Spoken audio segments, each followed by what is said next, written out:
میرے بارے میں میرے بزرگ جناب افتخار حیدر صاحب، جناب خواب الرحمان صاحب اور میرے دوستوں نے اتنا کچھ کہا ہے اور اتنے اچھی طریقے سے کہا ہے کہ مجھے شرمندگی محسوس ہو رہی ہے، کیونکہ میں اس کے پاسنگ بھی نہیں۔ لہذا میں یہ آپ لوگوں سے درخواست کروں گی کہ جب آپ میری کتاب پڑھیں تو پلیز مجھے اس پیمانے پر مت تولنے کی کوشش کیجیے گا اور مجھے اس گراف کی اس چوٹی پہ نہ دیکھیے گا جہاں پہ انہوں نے مجھے پہنچا دیا ہے۔ میں بہت حقیر ہوں، میں فیملی آف دا ہارٹ کی بے انتہا ممنون ہوں اور شکر گزار ہوں آپ سب خواتین و حضرات کی جو تشریف لائے، اور کچھ لوگوں کو میں نے صرف ایک فون کیا اور وہ تشریف لے آئے۔ میں بہت شکر گزار ہوں آپ سب۔ دو چار باتیں جو میں آپ سے کرنا چاہوں گی، وہ میں آپ کو اپنی جیسے کہ متاع درد کا ذکر ہو رہا ہے تو اس کا تھوڑا سا ایک بیک گراؤنڈ میں آپ کو دوں گی۔ میں بہت وقت نہیں لوں گی اس لیے کہ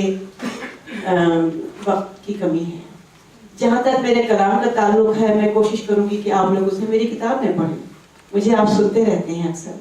لہٰذا میں اپنی غزلیں سنا کے آپ کی مزید سمجھ خراشی نہیں کروں گی، لیکن چند باتیں میں آپ کو اپنی بتانا چاہوں گی، آپ سے شیئر کرنا چاہوں گی جو کہ میں نے اپنی کتاب کے پیش نظر بھی لکھی ہیں، اور میں چاہتی ہوں کہ وہ میں اپنے منہ سے آپ کے سامنے پیش کروں اپنے الفاظ میں۔ تو ایک تو پہلی بات تو یہ ہے کہ میں نے جو انتصاب رکھا ہے اس کتاب کا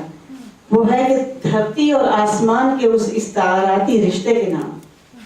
جس کی ہست میں زندگی کی دلیل اور نیست میں پیام فنا۔ اس پر غور کیجیے گا، میں ایکسپلین نہیں کروں۔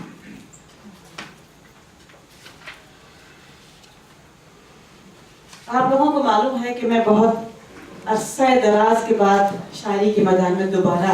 سے آئی ہوں، جیسا کہ ڈاکٹر صاحب نے بھی کہا اور پہلے بھی اس بات کا میں نے ذکر کیا ہے۔ برسوں پہلے میں نے ایک خوبصورت شعر اپنی ڈائری میں درج کیا تھا کہ زندگی کا رخ بدلنے کے لیے ایک مدت کم ہے، ایک لمحہ بہت۔ زندگی کا رخ بدلنے کے لیے ایک مدت کم ہے، ایک لمحہ بہت۔ تب مجھے اس شعر کی گہرائی کا اندازہ نہیں تھا، لیکن آج اس شعر کی تفسیر کوئی مجھ سے پوچھے، یہ لمحہ جو انسان کی زندگی کو یکسر بدل دیتا ہے قسمت وروں کے ہی نصیب میں ہے۔ یہ کن کا وہ ازلی اور ابدی فیصلہ ہے جو بنا مانگے، بنا کسی جواز یا کسی تگ و دو کے اچانک ہی کسی موڑ پر انسان کے سامنے آ کھڑا ہوتا ہے، اس کی آنکھوں میں آنکھ ڈال کر، اور ایک چیلنج بن کر وارد ہو جاتا ہے۔ نہ کوئی آہٹ ہوتی ہے، نہ کوئی چاک سنائی دیتی ہے۔ یہ لمحہ انکشاف اور ادراک اور سرشاری اور خود رفتگی انسان کو مدہوش کر دیتا ہے۔ اس وقت محبت اور عشق کی سچائی چشم دل پر اس طرح عیاں ہوتی ہے جیسے کہ اسرار خودی اور رموز بے خودی عیاں ہو۔ اور یہ لمحہ جو ہوتا ہے وہ رب کریم اس کے لیے انسان کو پہلے سے تیار کرتا ہے، لیکن انسان کو اس کا علم نہیں ہوتا، اور یہ اسی لمحے کا حصار ہے جو کسی کو بپھرے طوفان سے بے پرواہ کر دیتا ہے۔ تو کوئی مٹھی بھر انگاروں سے جنت کو آگ لگانے نکل کھڑی ہوتی ہے، کسی ڈاکو کی تالیف قلب ہو جاتی ہے، تو کوئی دوران غسل ہی پا لیا کے نعرے لگاتا ہے نکل آتا ہے، کوئی انالحق کے نعرے لگاتا ہے تو کوئی جوئے شیر روا کرتا ہے، کوئی تخت تاج کو ٹھوکر لگا کر مہاتما کے منصب پر فائز ہوتا ہے، اور کوئی برباس لے کے نرمان حاصل کرتا ہے، اور ہیر پکار اٹھتی ہے کہ رانجھا رانجھا کر دی نی میں آپ پہ رانجھا۔ میری زندگی میں بھی یہ لمحہ اچانک ہی آیا تھا۔ جیسا کہ آپ لوگوں کو معلوم ہے کہ اپنے شوہر کے انتقال کے بعد میں تنہا ہو گئی تھی اور بہت ہی اپنے آپ کو مطلب لونلی فیل کرتی تھی، اور میں اردو زبان اور اردو محفلوں سے بالکل بیگانہ ہو چکی تھی اس وقت۔ تو ایک دفعہ میرے ذہن میں بس اچانک ہی یہ خیال آیا کہ میں تو اپنی اردو بھولتی جا رہی ہوں، مجھے کہاں سے اردو ملے؟ اور یہ خیال آتے ہی دل میرا بے چین ہو گیا اور میں کشاں پھر کوئے جانا یعنی کہ اردو ادب کی طرف آ گئی، اور میں نے اثر نو اقبال اور غالب کی گلیوں کے پھیرے کرنا شروع کر دیا۔ اور پھر آپ کو پتہ ہی ہے کہ کیا ہوا،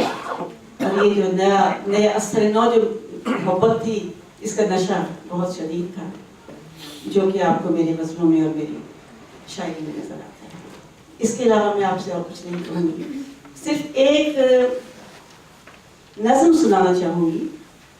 جو کہ ہمارے ایک دوست ہیں عبدالحی بشار صاحب، ان کو بہت پسند ہے۔ وہ نظم ذرا لمبی ہے اور میں وہ صرف ایک ہی نظم سناؤں گی، لیکن وہ ان کو بہت پسند ہے اور انہوں نے فرمائش مجھ سے کی ہے خاص طور پر کہ وہ ضرور سنائیے گا، تو میں وہ سنا دیتی ہوں آپ کو۔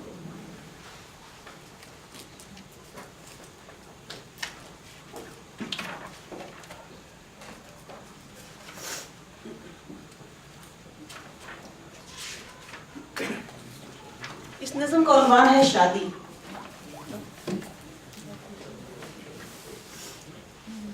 میں کتنی خوبصورت لگ رہی ہوں اپنی شادی پر، میں کتنی خوبصورت لگ رہی ہوں اپنی شادی پر کہ آئینے میں خود کو دیکھ کر شرمائی جاتی ہوں۔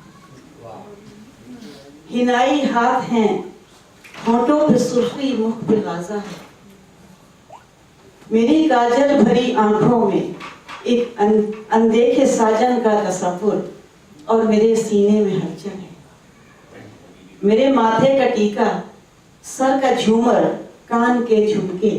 ملن کے گیت گاتے ہیں، میرا دل جھومتا ہے، مسکراتا ہے، مچلتا ہے، دھڑکتے دل میں ہیں دوشیزگی کے انکہے ارمان۔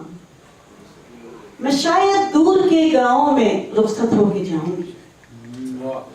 میں شاید دور کے گاؤں میں رخصت ہو کے جاؤں گی، تبھی تو میری ماں مغموم ہے، چھپتی سے پھرتی ہے، بچھڑ جانے سے میرے دل شکستہ مجھ کو لگتی ہے۔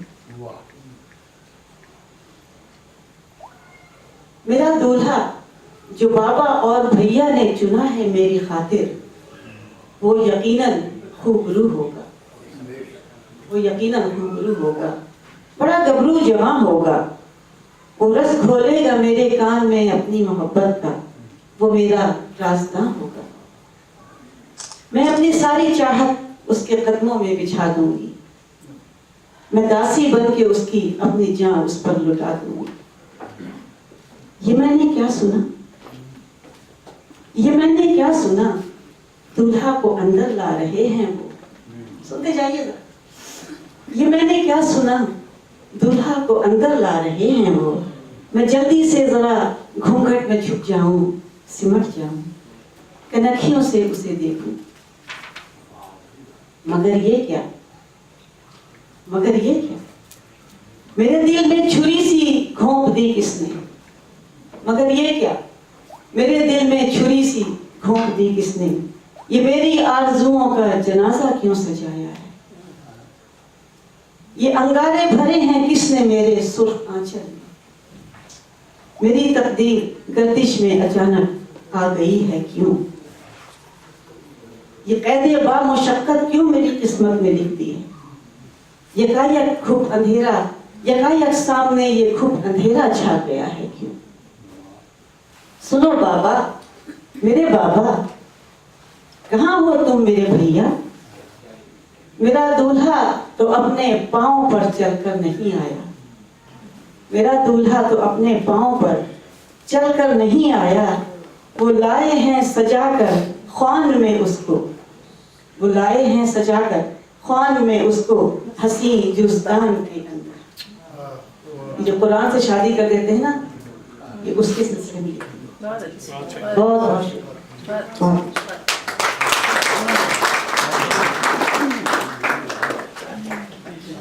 بہت شکریہ۔